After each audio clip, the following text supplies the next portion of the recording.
Welcome to the deep dive. You're out there navigating this huge ocean of information every single day, trying to make sense of, well, everything shaping our world right now. It's a lot, definitely. Yeah, it is. So, our mission today is to cut through some of that noise. We want to pull out the really important nuggets from a whole stack of sources you've brought us. That's the plan. We're taking a deep dive into, the evolving global landscape. We'll look at shifting economic power, the ripple effects of trade policies, Yeah. how these big international dynamics play out in specific hotspots, and even how they touch things closer to home, like healthcare. And we've got insights from all over economic institutions, geopolitical reports, even social media discussions, trying to give you that really well-rounded, kind of unfiltered view. Right. So the goal, help you see the bigger picture, understand what's really driving things, and hopefully walk away feeling a bit more informed about what's actually at stake. Sounds good. Okay, so to really get our arms around these global currents, I think we have to start with the big economic shifts, right? Particularly this dynamic between the traditional G7 and the evolving BRICS group. Absolutely. It's a fascinating story. BRICS, originally Brazil, Russia, India, China, South Africa, it's really changed quite a bit. It's expanded out. Massively. What's really striking is the recent expansion. Now it's 10 full members. You've got Egypt, Ethiopia, Iran, Saudi Arabia, and the UAE joining the original 5. Wow, okay. 10 members now. And the sources mentioned partner countries, too. Yeah, it doesn't stop there. There are 10 partner countries as well. Let's see, Belarus, Bolivia, Cuba, Kazakhstan, Malaysia, Nigeria, Thailand, Uganda, Uzbekistan, and Vietnam. So this whole BRICS 20 group, what does that represent in global terms? It's huge. When you combine them, they represent 43.93% of the global economy if you measure it by purchasing power parity, PPP. Okay, purchasing power parity. Can you just quickly remind us what that means? Sure. PPP basically looks at how much your currency can buy within your own country rather than just the market exchange rate. It often gives, a better sense of the real domestic economic size, especially for emerging economies. Got it. So almost 44% of the global economy by that measure. Exactly. And population-wise, it's massive, too. A combined 4.45 billion people out of a projected 8.01 billion globally in 2025. Well, you can see the demographic weight there. Yeah, no kidding. So with that kind of economic clout, it leads straight into this whole de-dollarization discussion within BRICS, doesn't it? What's the thinking there? Right. Well, Russian President Vladimir Putin, for instance, recently argued for a BRICS-wide independent settlement system. The idea is using their own national currencies for trade. Why? What's the benefit they see? He claimed it would make transactions faster, more efficient, and safer. And he pointed out that apparently in 2024, 90% of Russia's trade settlements with other BRICS countries were already being done in national currencies. 90%. Wow.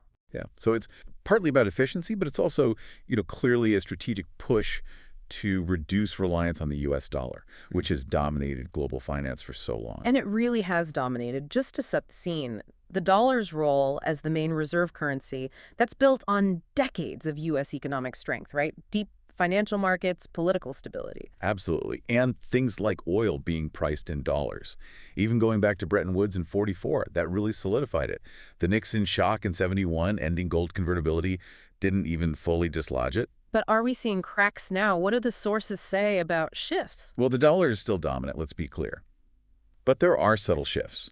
One source mentioned it took about 24 years for the share of U.S. dollar assets and central bank reserves to drop by 12%, reaching that lower point in 2023. A slow decline then. A very slow decline. And meanwhile, you look at the Chinese yuan, it's at about 7% in global trade settlements compared to the dollar's, like 88%. So a huge gap. But the direction of travel for BRICS is towards using alternatives more. It's also interesting hearing China's official line on this. They described BRICS as an important platform for cooperation, specifically not a block for confrontation. Right. They're careful with the framing. They said it doesn't target any country, which seemed like a direct response after former President Trump threatened that 10% tariff on countries aligning with what he called anti-American policies of BRICS. But even with that cooperative framing, how cohesive is BRICS internally? The sources seem a bit skeptical. Yeah, there's definitely skepticism. You've got longstanding tensions like between India and China. And Brazil's politics often pull it between the U.S. and China. So internal unity isn't always a given. It started out as just an academic curiosity, didn't it? It did, but it's clearly evolved. Now, many see it as an attempt to, counterbalance Western influence and offer different models for development. They've even set up their own institutions. Like the new development bank. Exactly. That and the Asian Infrastructure Investment Bank. They're building parallel structures. But challenges remain within the group itself. Oh, definitely. Things like political instability in some member states, economic inequality, governance issues, corruption. These are all internal hurdles. Plus, critics point out many BRICS nations have export-heavy economies. Meaning they still need Western markets. Precisely. They're still quite reliant on consumers in the West, which creates this ongoing interdependence even as they try to build alternatives. Okay, so that gives us a good picture of the shifting economic landscape. Now, let's connect that to how major players, like the U.S., are reacting with their own policies. Let's unpack former President Trump's economic platform first. Right. Trump's platform really rested on four main pillars. You had the high tariffs, especially targeting China, then extending the 2017 tax cuts, also deregulation and trying to boost government efficiency, and finally, the push to deport immigrants. Let's focus on the tariffs. They started rolling out mid-2018, right? Section 232 on steel and aluminum, Section 301 on China. Yeah. Section 301 hit about $380 billion worth of imports from China. It was a big deal. And the effects were pretty immediate. China retaliated, of course. International trade volumes kind of flattened out. U.S. imports and exports fell. Corporate profits stalled. But did the tariffs achieve the main goal? Did they bring production and jobs back to the U.S. or cut the trade deficit? Well, this is where the sources are pretty clear. No, they didn't achieve those stated objectives. Production didn't significantly shift back, jobs didn't flood back, and the trade deficit actually got wider. Wider. Interesting. So it mainly just disrupted supply chains. Exactly. It really highlighted how tangled and, frankly, embedded those global supply chains are. You couldn't just flick a switch with tariffs. The economic consequences were complex, and it didn't deliver on the reshoring promise. And it's worth noting the Biden administration kept many of those tariffs in place. Okay. And the other pillar, the 2017 tax cuts, the extension plan. Right. Those cuts primarily benefited higher income groups, and the Congressional Budget Office estimated extending them would add about $4.5 trillion to the deficit over 10 years. A hefty price tag. And deregulation. Deregulation and government efficiency generally seen as potentially positive, but measuring the actual macroeconomic impact is really difficult. And the sources suggest major deficit reduction would need big changes to entitlement programs, not just efficiency tweaks. So, connecting Trump's policies to the current administration, has Biden continued this America First economic nationalism? In many ways, yes. The Biden administration has definitely kept elements of that approach. The goal seems similar: reduce reliance on foreign economies, particularly China, and protect domestic industries. How so? What specific actions reflect that? Well, maintaining many of the tariffs, as we said, also prioritizing domestic sourcing for critical minerals, investing heavily in things like local battery production. Ah, like the CHIPS Act. Exactly. Pouring funds through things like the CHIPS and Science Act to boost U.S. semiconductor manufacturing and tech leadership, explicitly aiming to counter China's advances. And what's the ripple effect of all this on emerging economies? Is it bad news for everyone? It's mixed, actually. Some countries will likely see slower export growth, maybe face more competition from Chinese goods being rerouted, but others might actually benefit. How? By attracting foreign direct investment.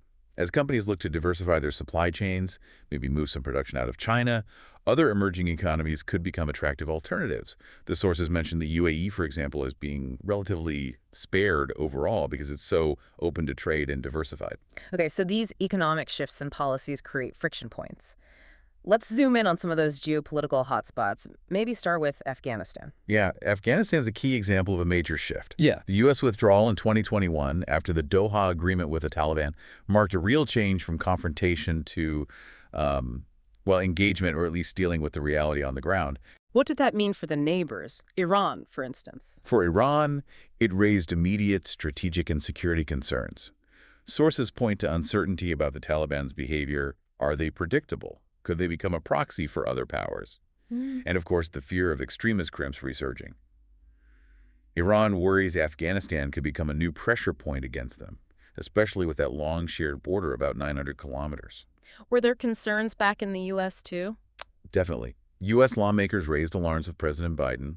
They were worried about destabilizing nuclear-armed Pakistan, the nightmare scenario of the Taliban somehow getting nuclear weapons, and, critically, preventing al-Qaeda and ISIS-K from rebuilding. Right. Okay, that sets the scene there. Now, moving to maybe the biggest stage for great power rivalry, the Indo-Pacific. Absolutely central.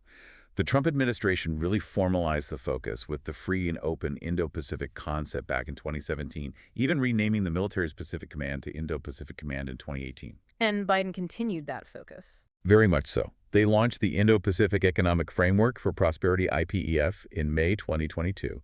It involves 14 countries, about 40% of global GDP. And the goal of IPEF. Essentially, to set U.S.-led trade rules for the region and reorganize supply chains, explicitly to compete more effectively with China. Beijing, predictably, sees IPEF as a political move designed to isolate them.